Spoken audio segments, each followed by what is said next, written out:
Ευχαριστώ πολύ. Το λόγο έχει η κυρία Δριτσέλη για 7 λεπτά. Ευχαριστώ, κύριε Πρόεδρε.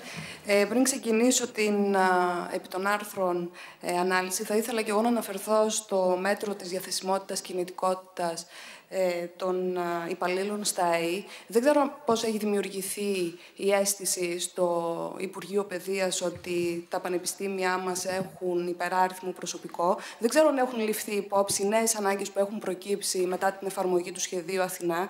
Δεν ξέρω αν έχουν ληφθεί υπόψη τα όποια ιδιαίτερα χαρακτηριστικά μπορεί να έχει ένα ίδρυμα, διότι, για παράδειγμα, το Πανεπιστήμιο Θεσσαλίας έχει μια μοναδική πρωτοτυπία να έχει έδρες σε 5 πόλεις. Αυτό αυτομάτως αυξάνει τις ανάγκες για εκπαιδευτικό, για διοικητικό προσωπικό. Ήδη αναμένονται συνταξιοδοτήσεις, πράγμα που σημαίνει ότι τα πράγματα θα δυσχεράνουν ακόμη περισσότερο. Η οποιαδήποτε περαιτέρω μείωση του προσωπικού σε όλα τα πανεπιστήμια θεωρώ ότι θα είναι καταστροφική. Αν πραγματικά ενδιαφερόμαστε το ακαδημαϊκό έτος να λειτουργήσει ομαλά, να αρχίσει ομαλά, σας παρακαλώ και εγώ με τη μεριά μου, το είπε και ο Τάσος Κουράκης, να μην προχωρήσετε στην εφαρμογή αυτού του μέτρου. Θα ήταν καταστροφικό για τη λειτουργία των ΑΕΗ, που ούτως ή άλλως είναι σε δύσκολη θέση μετά και την εφαρμογή, ξαναλέω, του σχεδίου Αθηνά. Όσον αφορά τώρα το σχέδιο νόμου, θέλω να ξεκινήσω με μια γενική παρατήρηση. Ακούσαμε τον Υφυπουργό Παιδείας, τον κύριο Κεδίκογλου, να μας λέει ότι το σχέδιο νόμου είναι προϊόν διαλόγου και κοινωνικής συνένεσης. Εμένα η αίσθηση που προκλήθηκε από την ακρόαση των φορέων που είχαμε το πρωί μου δημιούργησε ακριβώς την αντίθετη εικόνα. Όλοι οι φορείς, μηδενός εξαιρουμένου, είπαν ότι δεν υπήρξε κανένας ουσιαστικός διάλογος, καμία διαβούλευση με το Υπουργείο, δεν έγινε καμία σε βάθος ανάλυση του σχεδίου νόμου, δεν εισακούστηκαν ποτέ οι προτάσεις τους. Αυτό και μόνο επιβεβαιώνει τις δικές μας γενικές παρατηρήσεις ως προς την προχειρότητα της προτινόμενης μεταρρύθμισης, τον άκρος αντιπαιδαγωγικό χαρακτήρα που έχει και τις κρυφές μνημονιακές στοχεύσεις για λιγότερη γενική παιδεία, για λιγότερη πανεπιστημιακή μόρφωση και για εργασιακή εκμετάλλευση μέσω της κατάρτισης και της μαθητείας. Και όσο και αν αυτά ακούγονται καταστροφολογίες, και ξέρω ότι πολλές φορές θεωρείται ότι προσπαθούμε να κάνουμε μια μηδενιστική αντιπολίτευση, για μας, ξαναλέω ότι είναι τόσο διαφορετική η προσέγγιση μας όσον αφορά το θέμα της παιδείας, που αυτός ακριβώς θεωρούμε ότι είναι ο σκοπός και συνεχώς, δυστυχώς, επιβεβαιωνόμαστε μέχρι στιγμής. Έτσι, όσο ό,τι αφορά το Γενικό Λύκειο, βγάζουμε ένα συμπέρασμα ότι το εκπαιδευτικό πρόγραμμα που εισάγεται με το άρθρο 2 δεν είναι αποτέλεσμα κάποιου εκπαιδευτικού διαλόγου, αλλά ενός κρυφού παζαριού, θα λέγαμε, με άκρος μνημονιακό πρόσημο για μείωση εκπαιδευτικού προσωπικού, για κατασκευή υπεράριθμων εκπαιδευτικών σε συγκεκριμένες ειδικότητες.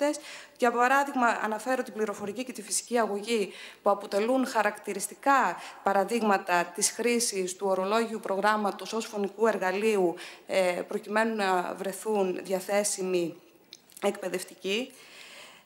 Στην ίδια λογική ακριβώς και το άρθρο 4, το οποίο καθορίζει το σύστημα πρόσβασης στην τριτοβάθμια εκπαίδευση. Ξαναλέω, το είπα και χθες, ότι εισάγεται ίσως το χειρότερο σύστημα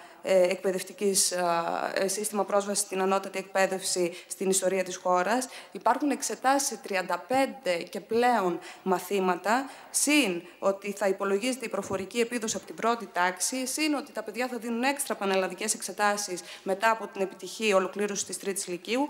Είναι ένα σύστημα, λοιπόν, το οποίο είναι χειρότερο από το σύστημα του Αρσένη. Είναι ένα σύστημα το οποίο ενσωματώνει και την χειρότερη έκδοση του κλασικού συστήματος των Πανελληνίων, με τα 4 μαθήματα που έδιναν τα παιδιά, τις ατελείωτες ώρες διάβασμα και την συνεχόμενη αποστήθηση. Και εισάγεται ένας εξεταστικός μαραθώνιος, όσο και αν δεν θέλετε να το παραδεχτείτε, με άμεσο στόχο τη μείωση των εισακτέων και την ταυτόχρονη συρρίκνωση της δημόσιας τριτοβάθμιας εκπαίδευσης. Έτσι, ο μόνος κερδισμένος τελικά είναι τα φροντιστήρια, τα οποία μάλιστα ήδη θριαμβολογούν για το νέο σύστημα, το οποίο θα τους προσφέρει σημαντικά οικονομικά ωφέλη. Ως προς το επαγγελματικό λύκειο, και εκεί το νομοσχέδιο κινείται στην ίδια κατεύθυνση. Βασικός στόχος είναι η μείωση του μαθητικού πληθυσμού και σε αυτή τη βαθμίδα και η αναγκαστική στροφή προς την κατάρτιση, με παράλληλη κατάργηση ειδικοτήτων και τις γνωστές, δυστυχώς, διαθεσιμότητες των 2.500 εκπαιδευτικών.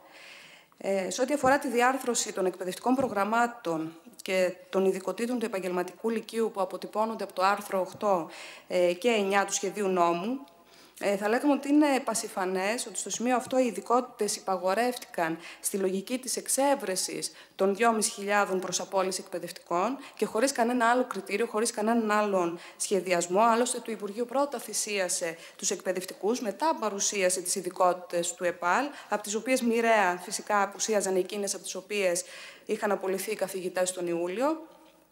Και εδώ πραγματικά θα ήθελα να ρωτήσω τον κύριο Υπουργό να μας πει με βάση ποια μελέτη αποφάσισε την κατάργηση των ειδικοτήτων του τομέα υγείας και πρόνοιας και του αντίστοιχου των γραφικών τεχνών και γιατί το ορολόγιο πρόγραμμα μαθημάτων των ειδικοτήτων του ΕΠΑΛ θα ανακοινωθεί με υπουργική απόφαση και δεν παρουσιάζεται στο σχέδιο νόμου.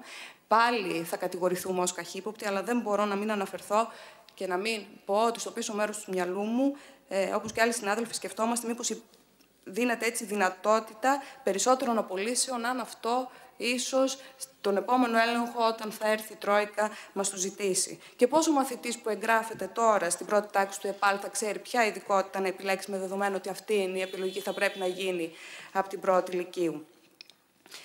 Το χειρότερο όμως, σε αυτή την περίπτωση και στο ΕΠΑΛ, για να μην τρώω του χρόνου άλλων συναδέλφων, είναι ότι δεν προβλέπει τη δυνατότητα επανεξέτασης το Σεπτέμβρη για κανένα μαθητή, ενώ την ίδια στιγμή εφαρμόζει το σύστημα με τις πανελλήνιες προαγωγικές εξετάσεις από την πρώτη λυκείου. Γιατί, κύριε Υπουργέ, τα παιδιά που φοιτούν στα ΕΠΑΛ δεν έχουν δυνατότητα επανεξέτασης των μαθημάτων και πρέπει... Ωραία, χαίρομαι πάρα πολύ που τα ακούω. Ωραία. Η εναλλακτική επιλογή εκτός των Πανελληνίων και των ΑΕΗ είναι η τάξη μαθητείας, η οποία αποτελεί μια απαράδεκτη ρύθμιση, καθώς εισάγει την παιδική εργασία με όρους τριτοκοσμικής χώρας, 28 ώρες εργασίας τη βδομάδα, χωρίς απολαβές και χωρίς κανένα δικαίωμα. Είναι απίστευτο.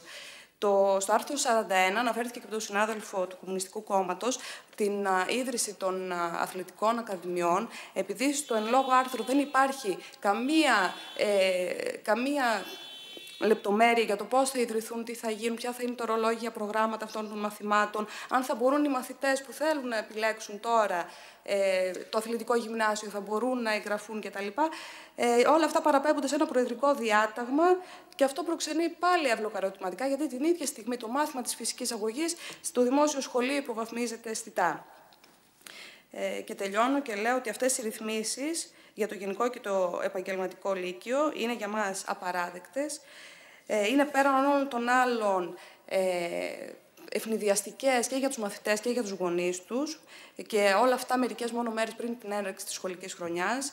Δεν συμβαδίζουμε κανέναν εκπαιδευτικό σχεδιασμό και σας ζητάμε να μην προχωρήσετε στην ψήφιση ενός ακόμη νομοσχεδίου που θα δώσει ακόμη ένα κέριο χτύπημα στη δημόσια εκπαίδευση και θα οδηγήσει σε ακόμη μεγαλύτερο αδιέξοδο την ελληνική οικογένεια. Ευχαριστώ. Ευχαριστώ. Το λόγο έχει ο κύριος Ζαχαριάς για 7 λεπτά.